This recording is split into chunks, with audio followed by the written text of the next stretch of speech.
Vous êtes-vous déjà demandé pourquoi les personnes qui vous sourient le plus sont souvent celles qui espèrent secrètement votre échec? Pourquoi des amitiés solides s'effondrent-elles précisément au moment où le pouvoir entre en jeu?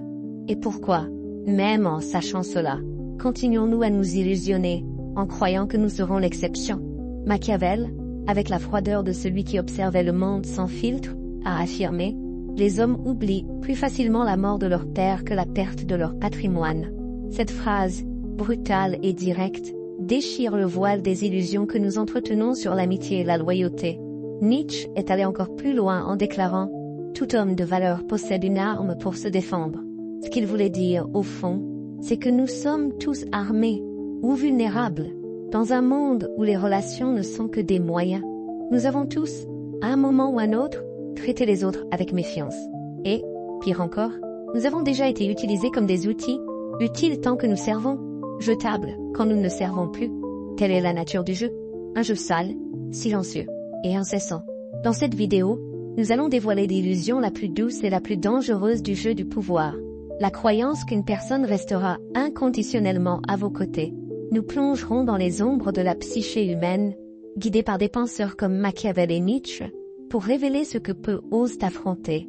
Personne n'est réellement votre ami, et peut-être que ce n'est pas aussi tragique qu'il y paraît, car la véritable force ne naît pas de la confiance placée en autrui, mais du courage de marcher seul. Depuis notre plus jeune âge, on nous enseigne que l'amitié est sacrée. À l'école, dans les films, sur les phrases de pare-chocs de camion. Celui qui a un ami possède un trésor. Mais dès que vous commencez à gravir les échelons du pouvoir, une vérité inconfortable se révèle. Ce trésor est en verre, beau à l'extérieur, fragile à l'intérieur. Dans le jeu du pouvoir, l'amitié n'est pas un lien, c'est une stratégie. Et si vous croyez encore que quelqu'un protégera vos intérêts sans rien attendre en retour, vous avez déjà perdu. Machiavel, avec sa lucidité implacable, ne laissait aucune place au sentimentalisme. Il est bien plus sûr d'être craint qu'aimé, si l'on ne peut être les deux. Il savait que l'amour, et ici, lisez l'amitié, est volatile, conditionnelle, éphémère, tandis que la peur, gouverne le monde. L'illusion de l'amitié se renforce parce que nous en avons besoin. Nous avons besoin de croire qu'il existe quelqu'un sur qui nous pouvons compter. Mais le système social dans lequel nous vivons est transactionnel. Les gens ne se rapprochent pas de vous pour ce que vous êtes, mais pour ce que vous représentez. Et plus vous détenez de pouvoir, plus cela devient évident. Les sourires deviennent forcés, les compliments, des discours appris, les épaules amies, des déguisements d'intentions cachées. Nietzsche a écrit: l'amitié est l'idéal de quelqu'un qui croit trop en la bonté humaine. Ce n'est pas du pessimisme, c'est de la précision. Il comprenait que l'amitié, telle qu'on la vend, est un mythe romantisé, et tout mythe porte en lui le germe de la déception. L'histoire est pleine d'alliances qui se sont terminées par des trahisons. Jules César et Brutus, Trotsky et Staline, Steve Jobs et son propre équipe. La liste est infinie. Même dans les relations les plus intimes, la logique de l'intérêt prévaut. Avez-vous déjà remarqué comment les amitiés s'affaiblissent lorsque l'une des parties cesse d'être utile, ou comment l'ascension de l'un suscite l'inconfort de l'autre? Ce n'est pas par méchanceté, c'est par instinct. Nous sommes des êtres façonnés pour la compétition. Et dans les environnements où le pouvoir est en jeu, cela devient encore plus flagrant. Le succès de l'un est souvent le rappel douloureux de l'échec de l'autre. Le piège est subtil. Il ne vient pas avec des couteaux, mais avec de l'affection. Il vient avec des conseils qui semblent bienveillants, mais qui vous détournent de votre chemin. Il vient avec des partenariats qui ressemblent à des alliances, mais qui vous enchaînent. Dans ce contexte, la confiance n'est pas une vertu, c'est une vulnérabilité. Machiavel nous enseigne que le prince qui veut survivre doit comprendre la nature humaine, et cette nature est, par essence, instable. L'amitié, dans ce cadre, est un écran de fumée qui masque le véritable théâtre, celui de l'influence, de la manipulation et de l'autopréservation. Plus tôt vous l'acceptez, plus vous devenez libre. La véritable maturité ne réside pas dans le rejet de l'amitié mais dans la compréhension de ses limites. Il ne s'agit pas de vivre dans la paranoïa, mais de reconnaître que dans le jeu du pouvoir, l'échiquier est instable et les pièces ont leur propre volonté. Et vous ne pouvez pas vous permettre de l'oublier. L'amitié, dans ce jeu, est comme un contrat, sans signature. Elle fonctionne tant qu'elle est commode, et lorsqu'elle ne l'est plus, elle s'évapore. Ceux qui comprennent cela ne deviennent pas froids, ils deviennent lucides. Il existe une part sombre de la nature humaine que nous évitons d'affronter, celle que Machiavel a exposée sans honte, et dans laquelle Nietzsche a plongé jusqu'aux profondeurs. La trahison n'est pas une exception, c'est une structure. Elle ne survient pas, malgré tout, mais à cause de tout. Lorsqu'il y a du pouvoir en jeu, l'impulsion de trahir n'est pas une faute morale, c'est un choix stratégique. Machiavel, peut-être le plus brutal des réalistes politiques, ne parlait pas de bonnes intentions. Il parlait de résultats. Et pour les atteindre, il affirmait « Le prince doit apprendre à ne pas être bon ». C'est choquant, mais cela fait sens. Si vous vous accrochez à l'idée que tous ceux qui vous entourent agissent par loyauté, vous devenez une proie. Il suffit de regarder autour de vous. Combien de fois avez-vous vu quelqu'un être trahi précisément par la personne en qui il avait le plus confiance? Nietzsche élargit cette perspective avec une lentille philosophique encore plus crue. Nous sommes souvent plus cruels envers nos amis qu'envers nos ennemis. Pourquoi? Parce que les amis portent des attentes. Et là où il y a attente, il y a déception. Là où il y a déception, il y a ressentiment. Et le ressentiment est la graine de la trahison. Il ne s'agit pas seulement de trahir pour le pouvoir.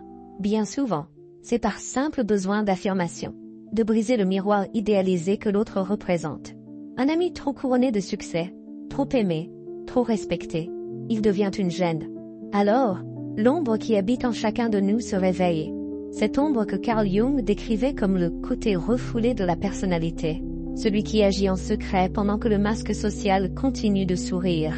C'est pourquoi, dans les contextes de pouvoir, l'ami est la menace la plus dangereuse.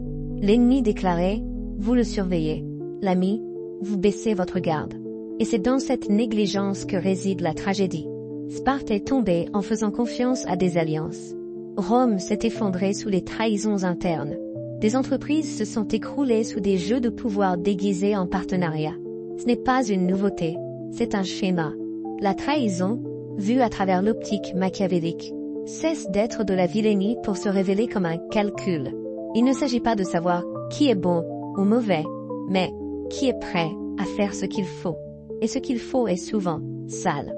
L'histoire n'a jamais été écrite par les plus éthiques, mais par les plus adaptables. Et voici un point essentiel. Il ne suffit pas de reconnaître le danger de la trahison. Il faut l'accepter comme faisant partie du jeu. Il ne s'agit pas de vivre paranoïaque, mais de comprendre que la confiance absolue est un luxe que vous ne pouvez pas vous permettre. Lorsque vous comprenez cela, là, vous commencez à voir les signes, les hésitations, les compliments forcés, les silences qui dissimulent des intentions. La philosophie de la trahison est, au fond, une philosophie de la survie. Les grandes figures de l'histoire, de la politique aux affaires, ont appris à faire confiance tout en se méfiant, à maintenir des alliances temporaires avec une date d'expiration, à accepter que, dans un monde où chacun joue pour soi, la trahison n'est pas une rupture du code, c'est une partie du manuel.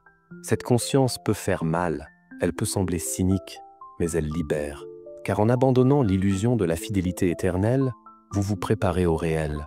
Et dans ce réel, celui qui survit n'est pas le plus aimable, c'est le plus lucide. Ce que personne ne te dit, c'est que le sommet est silencieux. Et pas d'un silence serein, mais d'un vide déconcertant. Lorsque tu commences à grimper, il y a des applaudissements, il y a des éloges, des invitations, des bras ouverts. Mais lorsque tu arrives vraiment au sommet, tout cela disparaît. Ce qui reste, c'est l'écho de tes propres pensées et le poids de savoir que personne n'est réellement à tes côtés. Bienvenue dans la solitude du pouvoir. Cette solitude n'est pas un accident. C'est une conséquence directe de la structure du jeu. Plus tu montes haut, moins tu peux faire confiance. L'air raréfié du sommet ne permet aucune naïveté. Ceux qui sourient attendent ta chute. Ceux qui s'approchent trop près veulent presque toujours quelque chose. Et ceux qui semblaient être tes alliés calculent déjà s'il vaut mieux rester avec toi ou se retourner contre toi. Machiavel avait prévenu, le prince doit apprendre à agir contre la foi, contre la charité, contre l'humanité et contre la religion, lorsque cela est nécessaire. Non pas parce qu'il prônait la méchanceté, mais parce qu'il comprenait que, dans le pouvoir, les valeurs sont des luxes, et que s'y attacher trop fermement, c'est risquer d'être dévoré. Le prince solitaire est, en vérité, le seul qui a compris le jeu. Cette vérité devient encore plus cruelle à l'ère numérique. Aujourd'hui, ton image vaut plus que ton essence. Tu peux être détruit non pas à cause d'une réelle faute, mais à cause d'une perception erronée, une capture d'écran, une phrase sortie de son contexte, un écart émotionnel. N'importe quoi devient une arme, et ceux qui t'entourent, témoins silencieux, ne te défendront pas. Ils filmeront, ils commenteront, ils s'éloigneront à une vitesse effrayante. Nietzsche disait « Celui qui lutte contre des monstres doit veiller à ne pas devenir lui-même un monstre. » Mais si le véritable monstre était la solitude, la prise de conscience qu'aucun attachement n'est sûr, que même l'affection peut être un piège, car au sommet, la confiance est une menace et la vulnérabilité est une invitation à l'attaque. Il existe une forme particulière de douleur que seuls ressentent ceux qui ont dirigé, ceux qui ont été perçus comme des références, ceux qui ont été au centre de tout. C'est la douleur de réaliser que tu n'as jamais été admiré, tu n'as été qu'utile, et qu'une fois ton utilité expirée, toi aussi tu expires. La reconnaissance se transforme en silence, la présence devient absence, et toute cette chaleur humaine d'autrefois devient un calcul froid. Mais cette solitude, aussi angoissante soit-elle, est aussi révélatrice. Elle montre qui tu es sans public, sans validation, sans personne pour flatter ton ego. C'est dans ce désert émotionnel que beaucoup s'effondrent, mais c'est aussi là que quelques rares se construisent. Car la véritable force ne se manifeste pas dans les connexions, mais dans l'indépendance. La solitude du sommet n'est pas une punition, c'est le prix de la clarté. C'est la condition de celui qui refuse d'être manipulé, de celui qui choisit de voir le monde tel qu'il est, et non tel qu'il voudrait qu'il soit. C'est aride, c'est dur, mais c'est réel. Et entre la douleur de la vérité et le confort du mensonge, celui qui veut véritablement le pouvoir apprend à choisir la vérité. Même si elle s'accompagne du plus absolu des silences, il existe un type de force qui n'a pas besoin d'applaudissements, qui ne s'exhibe pas, qui ne se justifie pas. Elle naît dans le silence, grandit dans la douleur et se renforce en l'absence de public. C'est la force de celui qui a compris qu'au final, personne ne viendra le sauver et que la seule alliance indestructible que l'on puisse avoir est avec soi-même. Machiavel disait « Le prince doit être un renard pour reconnaître les pièges et un lion pour effrayer les loups. » Et peut-être que c'est là la synthèse la plus brutale de la survie dans le jeu du pouvoir. Il faut être à la fois rusé et féroce. Mais surtout, il faut être seul, car plus vous dépendez de quelqu'un, émotionnellement, stratégiquement ou symboliquement, plus vous devenez vulnérable. La véritable force commence quand vous réalisez que l'autosuffisance n'est pas un acte d'arrogance, mais de nécessité.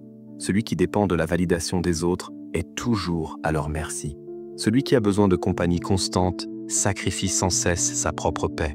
Et celui qui construit son identité sur les liens qu'il tisse risque de s'effondrer à chaque rupture. Nietzsche nous avertit. Celui qui a un pourpoint qui lui tient à cœur peut endurer presque n'importe quel comment. Le problème, c'est que beaucoup vivent pour des causes qui ne leur appartiennent pas, pour des liens fragiles, pour des attentes extérieures, pour des attaches qui semblent profondes, mais qui, à l'épreuve de l'adversité, se dissolvent comme du papier mouillé. Lorsque vous comprenez qu'il n'y a aucune garantie, vous cessez d'attendre. Et lorsque vous cessez d'attendre, vous commencez à agir, non pour plaire, ni pour convaincre, mais pour construire quelque chose de solide, qui vous appartient. Une vie qui se maintient debout même quand personne ne regarde. Une conviction qui persiste même quand tous s'éloignent. Une force sans témoin. Être sa propre forteresse, c'est savoir que votre lucidité vaut plus que n'importe quel éloge. Que votre paix intérieure vaut plus que n'importe quelle alliance, que votre cohérence interne doit être non négociable, même quand le monde entier vous dit que vous avez tort. Car dans le jeu du pouvoir, presque tout peut vous être enlevé, sauf votre clarté. Bien sûr, cela a un prix. La solitude n'est pas confortable. Elle exige un type de courage que peu possèdent, celui d'affronter son propre reflet, de reconnaître que derrière les masques sociaux, chacun mène ses propres guerres silencieuses. Et qu'attendre une loyauté totale de ceux qui luttent eux aussi pour survivre, c'est demander trop. Que reste-t-il alors? Il reste vous, votre discernement, votre lecture du monde, votre capacité à voir au-delà de la séduction des mots, et par-dessus tout, votre capacité à maintenir votre intégrité même lorsque tout semble s'effondrer autour de vous. C'est cette force qui compte réellement, pas celle qui se manifeste dans les discours, mais celle qui existe dans le silence. Celle qui n'a pas besoin de témoins pour exister. celle qui reste debout quand tous les autres sont tombés. Le jeu du pouvoir est, en surface, une question d'influence, de contrôle, d'ascension. Mais, entre les lignes, il parle de quelque chose de bien plus profond. La solitude d'être lucide dans un monde qui préfère les illusions. Et peut-être que le plus douloureux de ce voyage n'est pas de perdre des amis, mais de réaliser qu'ils n'ont jamais existé de la manière dont vous le croyez. Tout au long de cette vidéo, nous mettons à nu une vérité que la plupart préfèrent ignorer. Personne n'est véritablement votre ami lorsque le pouvoir entre en jeu. Les alliances sont temporaires. Les affections sont conditionnelles. La confiance, dans ce contexte, est un risque que peu peuvent se permettre de prendre. Mais ne vous méprenez pas. Il ne s'agit pas d'un message de désespoir. C'est un appel à la lucidité. Car il existe une immense liberté à cesser d'attendre de la fidélité là où il n'y a que de la convenance. À cesser de chercher refuge dans des bras qui n'ont jamais vraiment été ouverts. À enfin accepter que votre plus grande force, c'est vous. À présent, je veux vous offrir quelque chose qui n'est pas destiné à tout le monde, mais qui est pour vous, qui êtes arrivé jusqu'ici à la recherche de réponses plus profondes sur qui vous êtes et où votre vie vous mène. J'ai créé quelque chose qui va au-delà d'un simple livre. J'ai construit une carte pour l'âme. Un manuel qui unit la science, la philosophie et la pensée critique pour vous aider à briser des schémas mentaux, à questionner votre identité et à vous reconstruire depuis la racine. Ce n'est pas un e-book de jolies phrases. C'est un guide pour ceux qui ne supportent plus de vivre en pilote automatique. Si vous sentez qu'au fond de vous quelque chose réclame le changement, l'évolution, la clarté, alors ce moment est le vôtre. Cliquez sur le commentaire épinglé et accédez dès maintenant au manuel de l'auto-transformation. Ne lisez pas par simple curiosité. Lisez-le parce que votre vie en dépend. Et si vous décidez d'entamer ce voyage, vous ne serez plus jamais le même à la fin du chemin. Je veux te raconter une histoire vraie. Il y a quelques années, j'étais au sommet d'un partenariat professionnel qui semblait parfait. Amitié, confiance, projet commun. Mais il a suffi qu'une opportunité plus avantageuse se présente de l'autre côté, et tout s'est écroulé. Il n'y a pas eu de dispute, pas d'explication, juste le silence. Et là, parmi les cendres de cette amitié, j'ai compris. J'avais projeté une loyauté qui n'avait jamais existé. La douleur était bien réelle, mais la clarté qui a suivi m'a libérée. Alors si cette vidéo a réveillé de vieilles blessures, si elle a remué une mémoire que tu avais tenté d'enterrer, respire profondément. Ce n'est pas un hasard. La vérité, même lorsqu'elle fait mal, est la seule base solide sur laquelle on peut construire quelque chose qui en vaille vraiment la peine. Et si tu es arrivé jusqu'ici, c'est que tu es prêt. Prêt à voir le monde tel qu'il est. Prêt à abandonner les illusions. Prêt à devenir fort, même lorsque personne ne regarde. Maintenant, laisse-moi te dire quelque chose sans détour. Si tu crois encore que cette chaîne est juste une de plus qui parle de philosophie, je suis désolé pour toi. Ici, on est là pour gratter là où personne n'ose regarder. Alors abonne-toi, bon sang. Clique sur ce bouton, commente en bas si toi aussi tu as déjà reçu un coup de poignard dans le dos de la part d'un proche, et partage cette vidéo avec cet ami qui a l'air si fiable.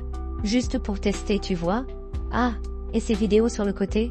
Je ne vais pas te dire de quoi elles parlent, mais je te garantis, elles vont te retourner l'esprit. Vas-y, clique. Mais souviens-toi, après aujourd'hui, tu ne verras plus jamais personne de la même manière. On se retrouve pour la prochaine plongée dans les labyrinthes de l'esprit humain.